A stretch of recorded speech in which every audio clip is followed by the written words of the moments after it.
इस सुबह के समय में आए हुए हर एक को मैं यीशु मसीह के पवित्र नाम से अभिनंदन और स्वागत करता हूँ।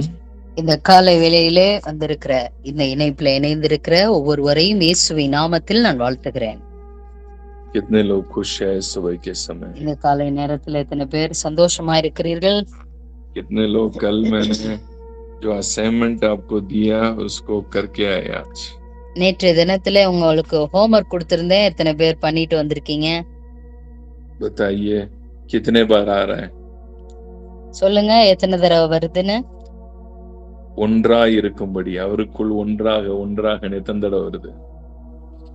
एकत्रित कितना बार आ रहा है उस चैप्टर में, 4 चैप्टर में?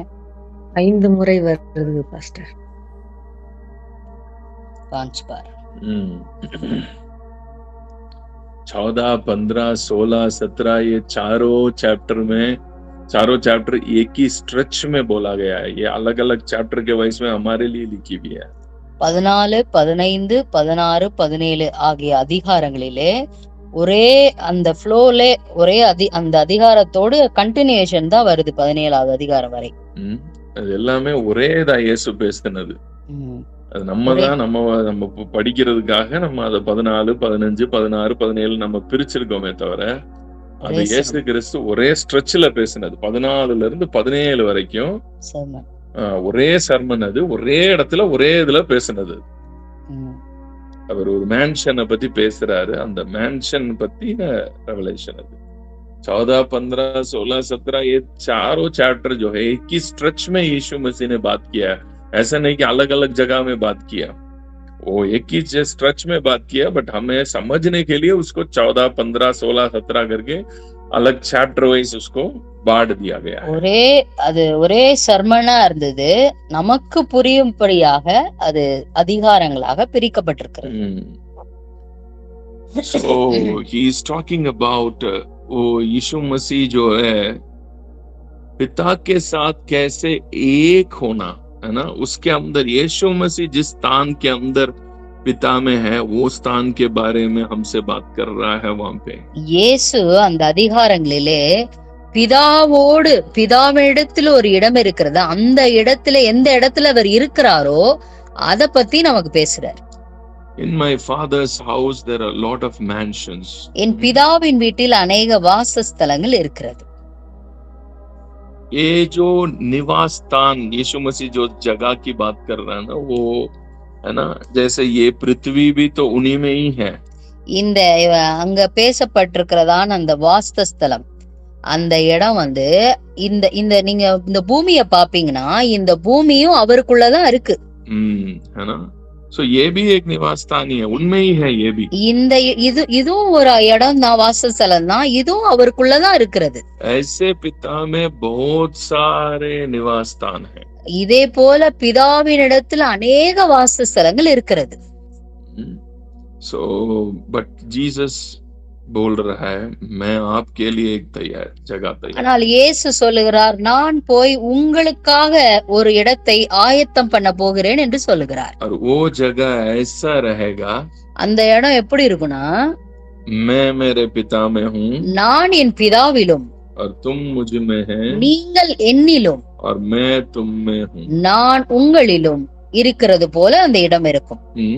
हम एक दूसरे के अंदर रहेंगे. நம்ம ஒருத்தருக்குள்ள ஒருவராக நம்ம உள்ள இருப்போம். So ये जो स्थान है ये प्रभु यीशु मसीह ने हमारे लिए तैयार किया. இந்த இடத்தை தான் இயேசு கிறிஸ்து நமக்காக ஆயத்தப்படுத்தி வைத்திருக்கிறார். आप इस पृथ्वी की बंदा है, इसलिए आपको लगता है यीशु मसीह हमारे लिए ऐसे जगह तैयार करेगा. सोचा था कि ये बहुत ही बड़ा है ना जगह रहेगा, बड़ा घर रहेगा, हमारे लिए गोल्ड का रोड रहेगा.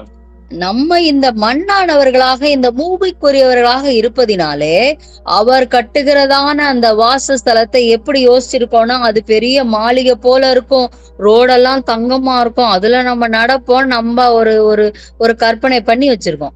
But Jesus is speaking about the place which is residing inside God's spirit. ஆனா இயேசு பேசுகிறதான அந்த இடமானது அவருடைய ஆவிக்குள் நம்முடைய ஆவியும் இசைந்து அது ஒரே ஆவியாக இருக்கிற இடத்தை குறித்து பேசுகிறார்.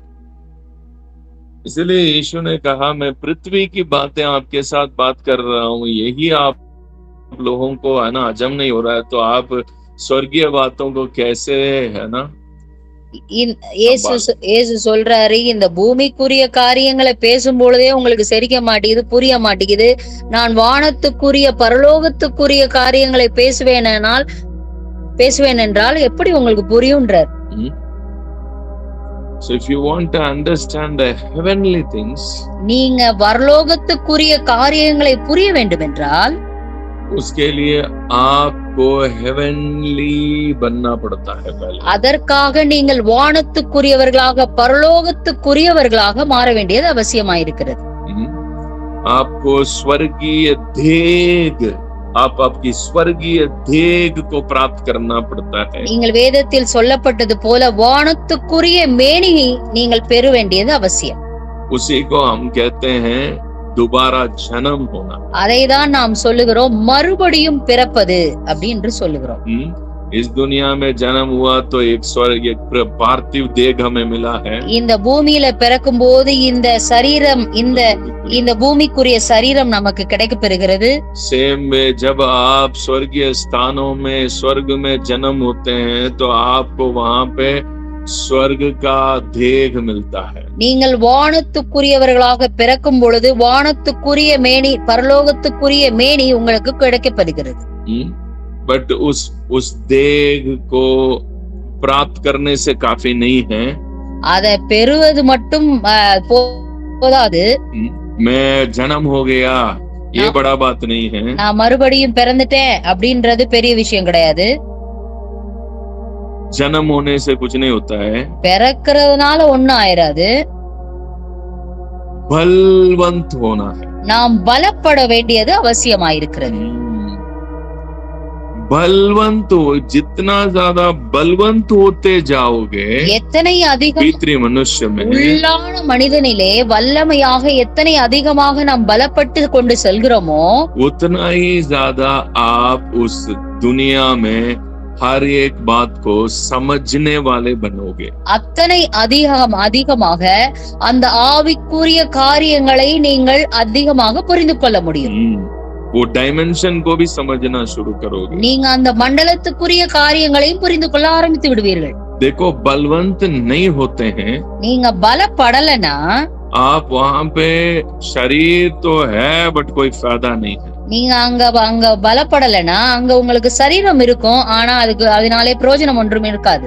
जैसे हम इस दुनिया में पहला दिन जब आप इस दुनिया में पैदा हुआ, இந்த பூமியில நாம் பிறந்த அந்த நாளிலே आपको क्या आज जितना ज्ञान है ये आपको उसी दिन मिल गया क्या? இப்ப எவ்வளவு ஞானம் இருக்கோ அது பிறந்த அன்னைக்கே வந்துருச்சா என்ன? आज इस दुनिया को आप कितना ज्यादा समझ रहे हैं, इतना आप उस पहला दिन ही आपको सारे ज्ञान आ गया क्या? இப்ப எத்தனை அதிகமா அந்த பூமியை குறித்த ஞானம் இருக்கிறதோ நீங்கள் பிறந்த அன்று எல்லா ஞானமும் அப்பே வந்துச்சா என்ன? नहीं है ना?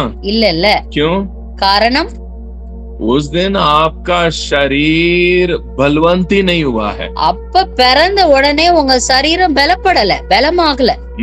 जितना जितना आपका बॉडी, इस फिजिकल बॉडी बढ़ते बढ़ते बढ़ते बलवंत होते गया, எத்தனை அதிகமாக இந்த பூமிக்குரிய சரீரமானது பலப்பட்டு கொண்டே சென்றதோ उतना ही ज्यादा दिन प्रतिदिन आपका ज्ञान भी आप इस दुनिया को धीरे धीरे समझना भी शुरू हुआ है. அத்தனை அதிகமாக நீங்கள் பலப்பட நீங்கள் இந்த பூமிக்குரிய காரியங்களை நீங்கள் அறிந்து கொண்டீர்கள், புரிந்து கொண்டீர்கள். शरीर की बलवंता, சரீரத்துடைய பலம் आपका ज्ञान को बलवंत करेगा इस दुनिया में. இந்த பூமியிலே ஞானத்தோடு அது இணைக்கப்பட்டிருக்கிறது, ஞானத்தை பெற்றுக்கொள்ள உதவி செய்யும்.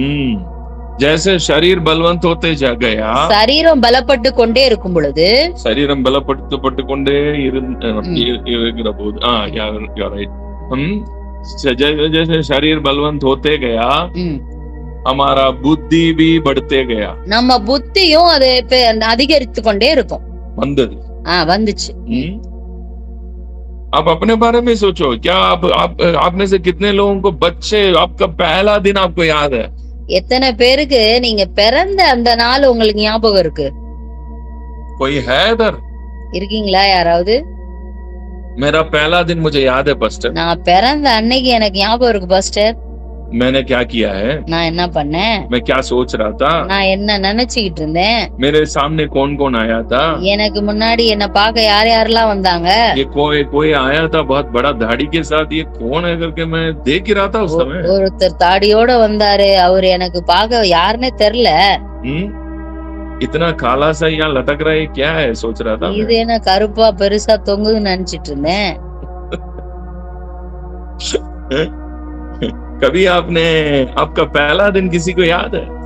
முதல் நீங்க பிறந்த அண்ணன் அந்த நாள் உங்களுக்கு யாருக்காவது ஞாபகம் இருக்கிறதா? The very moment आपको पता है? அந்த நிமிடம் அந்த நொடி உங்களுக்கு ஞாபகம் இருக்கா? नहीं है। இருக்காது. क्यों? காரணம் Because your body is not yet strengthened to gain the knowledge. ஏனென்றால் உங்க சரீரம் இந்த ஞானத்தை எல்லாம் பெற்றுக்கொள்ள புரிந்து கொள்ளக்கூடியதான பலனை அப்பொழுது அடையவில்லை. जैसे जैसे हमारे शरीर बढ़ते गया, எத்தனை அதிகமாக நம் சரீரம் பலப்பட்டு கொண்டு செல்கிறதோ उतना ही ज्यादा है ना, उतना ही ज्यादा हमारे माइंड में हर एक चीज को समझ भी आने लगा। அத்தனை அதிகமாக நம்முடைய மனதிலே எல்லா விதமா இந்த பூமிக்குரிய காரியங்களை குறித்ததான புரிதல் வந்துவிடும். अब तो इतना समझ आ गया। இப்ப எவ்வளவு உங்களுக்கு புரிஞ்சிருச்சு? अब இப்ப ரொம்ப இப்ப எவ்வளவு புரிஞ்சு போச்சுன்னா, अब वो समझ को तोड़ ही नहीं पा रहे हम। நம்ம அந்த புரிதலை உடைக்கவே முடியல. गलत समझ इतनी हो गया, தவறான புரிந்து கொள்ளுதல் நிரம்பிருச்சு. आज हम तोड़ नहीं पा रहे। அதுக்கு ஒரு முடிவு கட்டவே முடியல. कितने लोगों को बातें समझ आ रहा है? எத்தனை பேருக்கு நான் பேசுகிற காரியம் தெளிவாக இருக்கு? The same way, அதே போல जैसे इस दुनिया में पैदा हुआ, இந்த பூமியிலே நீங்கள் பிறந்த பொழுது आपका शरीर की बलवंता बहुत जरूरी बात है, ताकि आप हर एक बात को जाने। உங்களுடைய சரீரத்தின் பலன் மிகவும் அவசியமானது. அப்பொழுதுதான் இந்த பூமிக்குரிய ஞானம், இந்த பூமிக்குரிய காரியங்களை புரிந்து கொள்ள முடியும். सेम वे, அதே போல आत्मिक शरीर को प्राप्त करना बड़ी बात नहीं है। ஆவிக்குரிய சரீரத்தை பெற்றுக்கொள்வது பெரிதான காரியம் அல்ல. उस आत्मिक शरीर को बलवंत पाना जरूरत है। அந்த முள்ளான மனிதனானவன் அவன் பலப்படுவது மிகவும் அவசியம். That's why Paul is writing, அதனாலதான் பவுல் பேசுகிறார், भीतरी मनुष्य में बलवंत होते जाओ। உள்ளான மனிதனே வல்லமையாக பலப்படுங்கள் என்று சொல்லுகிறார். अगर भीतरी मनुष्य में बलवंत नहीं हुआ है, நீங்க உள்ளான மனிதனில் பலப்படவில்லை என்றால் आपको स्पिरिचुअल मैटर्स की कोई ज्ञान नहीं मिलेगा। நீங்க இந்த ஆவிக்குரிய காரியங்களை குறித்ததான எந்த ஒரு ஞானமும் உங்களுக்கு புலப்படாது. जैसे हमारा शरीर जिस दिन आप इस दुनिया में पैदा जैसे हुआ वैसे ही अगर आपका शरीर है, तो आज भी आपको वही स्थिति में आप रहोगे। आपको कुछ इस दुनिया में आप होते हुए भी आप इस दुनिया को समझ नहीं पाओगे। நீங்க பிறந்த அன்னைக்கு இருந்த மாதிரியே இப்பயும் இருந்தீங்கன்னா அதே மாதிரிதான் இருக்கும். உங்க சரீரத்தை பலன் இருக்காது. நீங்க எந்த ஒரு ஞானத்தையும் நீங்கள் பெற்றுக்கொள்ள முடியாது. The growth of your body is the growth of your senses in the earth. உங்களுடைய சரீரம் பலப்படும் பொழுதுதான் இந்த பூமியிலுக்கு தேவையான ஐம்புலன்களும் உருவாகும். புலன்கள் பலப்படும். ஆமா, இந்த புலன்கள் வாயிலாகத்தான் நீங்கள் ஒவ்வொரு காரியத்தையும் உட்கொள்ள முடியும், புரிய முடியும், அனுபவிக்க முடியும். ஒவ்வொரு விஷயத்தையும் understanding capacity to understand it depends on the senses of your body. அந்த எல்லாவற்றையும் புரிந்து கொள்கிறதான நிலை அந்த உடம்புல அந்த ஐம்புலன்களின் மூலமாக புரிந்து கொள்கிற பலனை நீங்கள் பெறுவீர்கள். சேம் வே, அதே போல your heavenly body, நீங்கள் ஆவிக்குரிய சரீரத்தை பெறும் பொழுது उसमें बलवंत होना जरूरी है. அதிலே பலப்படுவது மிக மிக அவசியம். अगर इनर मैन में स्ट्रेंथ नहीं पड़ रहा है, நீங்க உங்களுடைய உள்ளான மனிதனிலே பலன் இல்லை என்றால், आप चाहे दोबारा जन्म हो गया आपका, நீங்க மறுபடியும் பிறந்திருப்பீர்கள், बट नो यूज है। ஆனால் பிரயோஜனம் ஒன்றும் இல்லை. आप बस संडे संडे चर्च जाके आके लोगों को बोलेंगे हम तो नया जन्म पाए हुए लोग हैं जी। நீங்க வெறுமனையா சர்ச்சுக்கு போயிட்டு நாங்க மறுபடியும் பிறந்துட்டோம், புது சிருஷ்டி அப்படின்னு சொல்லிட்டு இருப்பீங்க, அவ்வளவுதான். बट फायदा कुछ नहीं है। அதனால பிரயோஜனம் ஒண்ணும் இருக்காது. You cannot gain the spiritual knowledge. நீங்க ஆவிக்குரிய ஞானத்தை பெறுகிற நிலையை அடைய முடியாது. You cannot understand the spiritual things. How spiritual things को कैसे है? ஆவிக்குரிய காரியங்கள் என்ன என்கிறதான புரிதல் உங்களுக்கு இல்லாமல் போய்விடும். और पौलुस ये कहता है, பவுல் இதைதான் சொல்கிறார் कोलोसी के अध्याय 3 में, கொலோசியர் 3வது அதிகாரம், तुम तो मर गए हो, நீங்கள் மரித்தீர்களே, अब आप है ना मसीह पिता के दाहिने हाथ में बैठे हुए उस स्थान की बातों के ओर मन लगाओ। நீங்கள் மரித்தீர்கள், கிறிஸ்து தேவனுடைய வலது பாரிசத்தில் வீற்றிருக்கிற மேலானவைகளை நாடுங்கள் என்று சொல்லுகிறார். கிறிஸ்து தேவனுடைய வலது பாரிசத்தில் வீற்றிருக்கிறாரு, அந்த இடத்துல இருக்கிற மேலானதை நாடணுமா? அந்த இடத்துல அப்ப என்ன இருக்கு? ஒரு இடம் இருக்கு, கிறிஸ்து தேவனுடைய வலது பாரிசத்துல வீற்றிருக்கிற ஒரு இடம் இருக்கு, அந்த இடத்துல இருக்கிறதா நம்ம நாடணுமா? எப்படி நாடுவீங்க? அந்த இடத்துல என்ன இருக்குன்னு எப்படி தெரியும்? அந்த இடத்துல என்ன இருக்கு? எப்படி எப்படி எப்படி அந்த இடத்துல இருக்கிற விஷயங்களை எப்படி அண்டர்ஸ்டாண்ட் பண்ணுவீங்க? அந்த இடத்துல இருக்கிறத நாடுங்கிறாரு, அந்த இடத்துல என்ன இருக்குன்னு வேணுமே. எத்தனை பேர் கேட்கிற கேள்வி புரியுது? நான் பேசுகிறது எத்தனை பேருக்கு தெளிவாகுது? समझ में आ रहा है?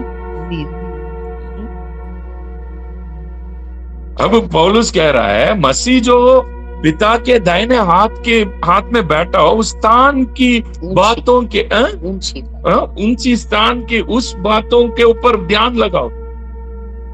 वहां पे क्या है पहले ये जाने तो ही तो ध्यान लगा सकते हैं ना।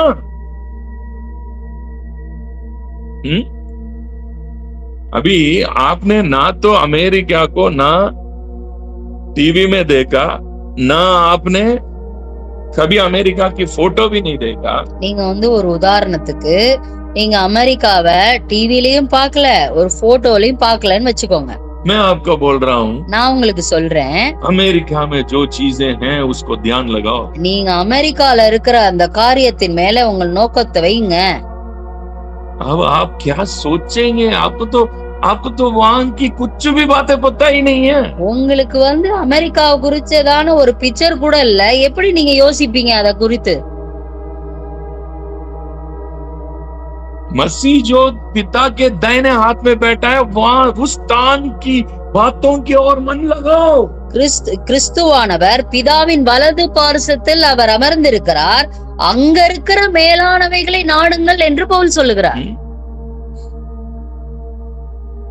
அந்த இடத்துல ஒண்ணு இருக்குது, அவர் உட்கார்ந்து இருக்காரு பாருங்க, मसीह पिता के दाहिने हाथ में बैठा है ना, उस स्थान में कुछ बातें हैं जो आपके लिए रखा हुआ है। அந்த இடத்துல ஒரு மேலான காரியம் இருக்கு, அது உங்களுக்காக வைக்கப்பட்டிருக்கிறது। और पौलुस कह रहा है, उस बात में मन लगाओ। அந்த காரியம், அந்த மேலானவைகளை நாடுங்கள், அந்த விஷயத்துல மனதை செலுத்துங்க. எதுலன்னா பிதாவின் வலது பாரிசத்தில் வீற்றிருக்கிற ஒரு இடத்துல ஒண்ணு இருக்கு, அந்த இடத்துல இருக்கிறதுல கொண்டு போய் உன் மனதை கொண்டு போய் அங்க வைங்கிறார். எப்படி வைப்பீங்க? எப்படி அங்க இருக்கிறத தேடுவீங்க? முதல்ல அங்க இருக்கிறது என்னன்னே தெரியலையே. இதெல்லாம் எப்ப தெரியும்னா, உள்ளான மனிதன் பலப்படதான் தெரியும். ஏன்னா பலனடைய தான் உங்களுக்கு இந்த உலகமே தெரிஞ்சிச்சு. ये सब कब समझ में आएगा? आपके भीतरी मनुष्य बलवंत होते जाएगा ना, तभी ये समझ में आएगा।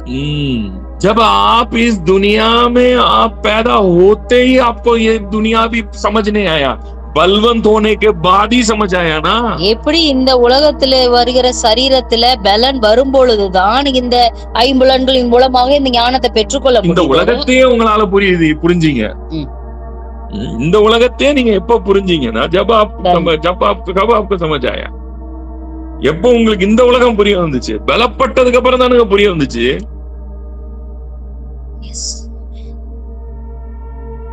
பலப்படலன்னு வைங்க, பிறந்த அன்னைக்கு எப்படி குழந்தையா அப்படியே கையங்காலம் ஆட்டிக்கிட்டு இருந்தீங்களா அப்படியே இருந்திருந்தீங்கன்னா இன்னைக்கு வரைக்கும் இந்த உலகத்துல இருந்திருப்பீங்க. ஆனா இந்த உலகத்துல இவ்வளவு இருக்கு, இத்தனை இருக்கு, இப்படி எல்லாம் இருக்குன்னு ஏதாவது ஒன்னாவது நமக்கு தெரிய வந்திருக்குமா இந்த உலகத்தை பத்தி? அப்ப எது உங்களையும் என்னையும் அந்த ஞானத்துக்கிட்ட கொண்டு போச்சு? நீங்களும் நானும் சரீரத்தில் அடைந்த பலன் தானே. அப்ப இந்த சரீரத்துல பலப்படதான் இந்த லோகத்தையே நீங்க அறிய முடியும்னா, அப்ப அந்த சரீரத்துல நீங்க பலப்படதானே அந்த லோகத்தை அறிவீங்க, அந்த லோகத்தில் உள்ளவைகளை அறிய ஆரம்பிப்பீங்க.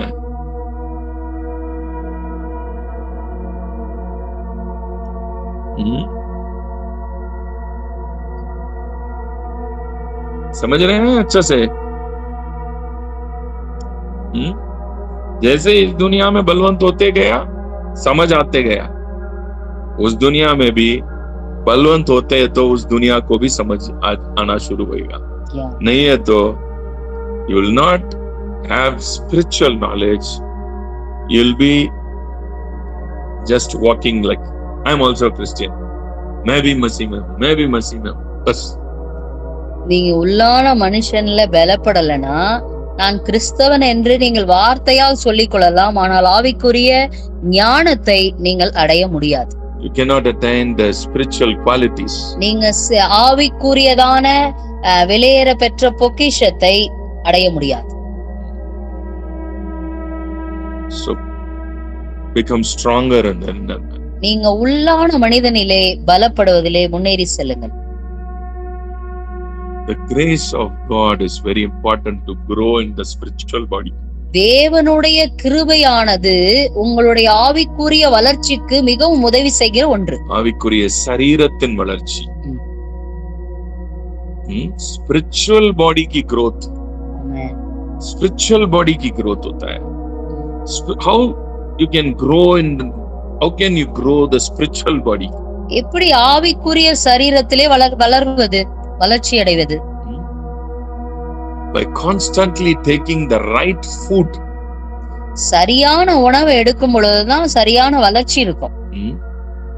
That's why Paul is पत्रस की पहला पत्रस में लिख रहा है, पत्रस 1 பேதுருவில் எழுதுகிறார், इस ज्ञान का दूध को रोज पिया करो ताकि बलवंत पाए. இந்த ஞான பாலை நீங்க daily குடிக்கணும்ன்றார். Every day you must take this milk of wisdom, this wisdom, இந்த ஞான பாலை நீங்க எடுக்கணும்ங்கறார் பால். சாரி, பேதுரு. The more you eat and drink the word of God in you, உங்களுக்குள்ள தேவனுடைய வார்த்தையை அதிகமாக புசிக்கவும் பருகவும் அவசியம். And the right knowledge of the word of God is very important. சரியான சத்தியத்திலே தேவனுடைய வார்த்தை சரியாக புரிந்து கொள்ள வேண்டியது அவசியம். In the right age you should take the right food. உங்க சரியான வயசுல சரியான உணவை எடுப்பது அவசியம். If you are a baby, நீங்க குழந்தையா இருப்பீங்கன்னா you need milk. நீங்க பாலை குடிக்க வேண்டும். If you are grown, நீங்க வளர்ந்துட்டீங்கன்னா you should eat meat. நீங்க சாப்பாடு சாப்பிடணும். इसलिए बाइबल ऐसे बातें कर रहा है. அதனாலதான் வேதம் அதை கனெக்ட் பண்ணி பேசுது. The constant spiritual growth, the spiritual body की growth, the spiritual senses का growth, spiritual knowledge का growth is taking the right word of God and in the right understanding. சரியான ஆவிக்குரிய சரீரத்தின் வளர்ச்சி, ஆவிக்குரிய சரியான ஞானம், ஆவிக்குரிய ஐம்புலன்கள், அத சென்சஸ் எல்லாம் வளரணும்னா சரியான சத்தியத்தையும் சரியான தேவனுடைய வார்த்தையையும் நீங்கள் பருகவும் புசிக்கவும் அவசியம். And you should have a right spiritual guide. உங்களை ஆவிக்குரிய காரியங்களிலே நடத்தி செல்கிற ஒரு வழிகாட்டி உங்களுக்கு தேவை. You need a spiritual master. உங்களுக்கு ஆவிக்குரிய மாஸ்டர் தேவை.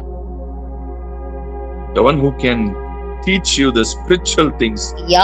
உங்களை சரியான ஆவிக்குரிய பாதையிலே நடத்தி செல்கிற வழிகாட்டி. The more the inner man's growth. உங்களுடைய உள்ளான மனுஷனுடைய வல்லமைக்காக. Every day you should pray for that. நீங்க இதற்காக அதிகமாக ஜெபிக்க வேண்டும். Taking the right intake of the word of God. நீங்க சரியான தேவனுடைய வார்த்தையை நீங்கள் நன்றாக எடுத்துக்கொள்ள வேண்டும். Not everywhere. எல்லா இடத்துலயும் இல்ல. Not putting the mouth in every teaching. நீங்க உங்க வாயை எல்லா இடத்துலயும் எல்லா சத்தியத்திலயும் வைக்க கூடாது. Don't eat everything. எல்லாத்தையும் சாப்பிட கூடாது. Don't eat everything. எல்லாத்தையும் சாப்பிட கூடாது. You should know. உங்களுக்கு தெரியணும். मेरे शरीर के लिए क्या सही भोजन है.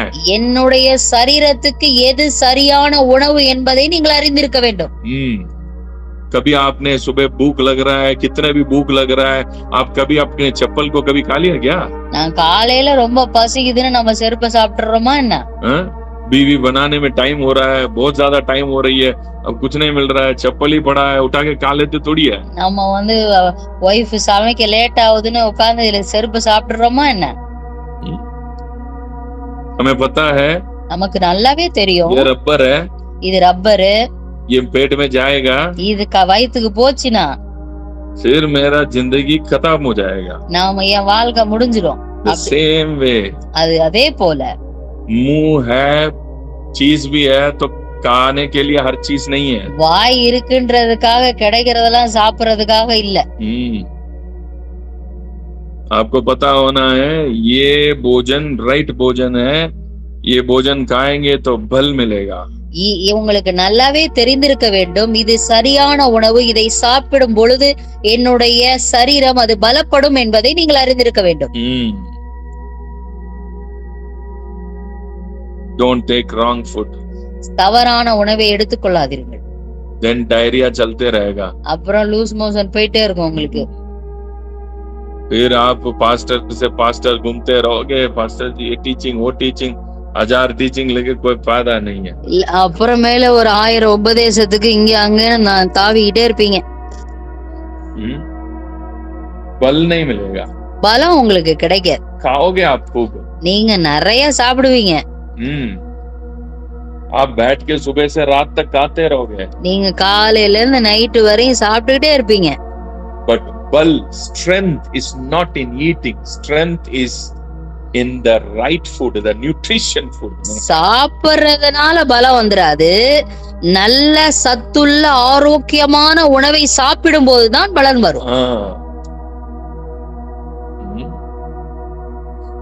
வாய் ஃப்ரீயா இருக்குன்னு என்னத்தையாவது ஒண்ணு அள்ளி வாயில போடுறது.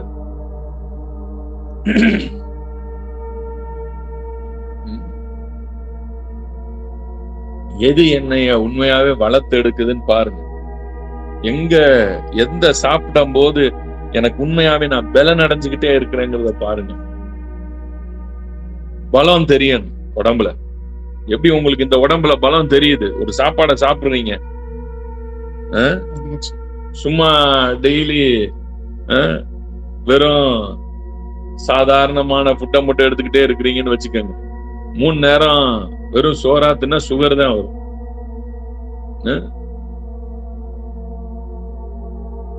கரெக்டான ஃபுட்டா கரெக்டா எடுக்கிறீங்கல்ல, காலையில இது சாப்பிடணும், மத்தியானம் இது சாப்பிடணும், நைட்டு சாப்பிடணும், எவ்வளவு திங்க் பண்ணி சாப்பிடுறீங்க, எவ்வளவு இதுவா சாப்பிடுறீங்க. பாதாம் சாப்பிடுறோம், பிஸ்தா சாப்பிடுறோம், நல்ல பழங்கள் வாங்கி சாப்பிடுறோம், தெரியுது இல்ல? இதெல்லாம் ரைட் ஃபுட். இதுதான் இந்த உலகத்துல எவ்வளவோ இருக்கு சாப்பிடுறதுக்கு. ஆனா இதுதான் நான் சாப்பிடுறதுக்கு இதான் ரைட் ஃபுட்னு தெரியுது இல்ல? அந்த மாதிரி ஆவிக்குரிய சரீரத்தை வளர்க்கறதுலயும் கவனத்தோட சாப்பிட பழகணும். எது நல்ல நியூட்ரிஷன் இருக்குன்றது தெரியணும். அப்புறம் நம்ம பாட்டுக்கு குண்டக மண்டக எடுத்து வாயில போட்டுட்டோம்னா அப்புறம் டைரியா பிடிங்கிட்டு இருக்கும். நானும் சாப்பிடுறேன் பாஸ்டர், ஆனா உடம்பு மட்டும் சத்தே வைக்க மாட்டேங்குது பாஸ்டர். ஏன் சத்து வைக்கல? சத்தான சாப்பாடு சாப்பிடல. சத்து வைக்கலன்னா அதுக்கு காரணம் சத்தான சாப்பாடு சாப்பிடலன்னு அர்த்தம்.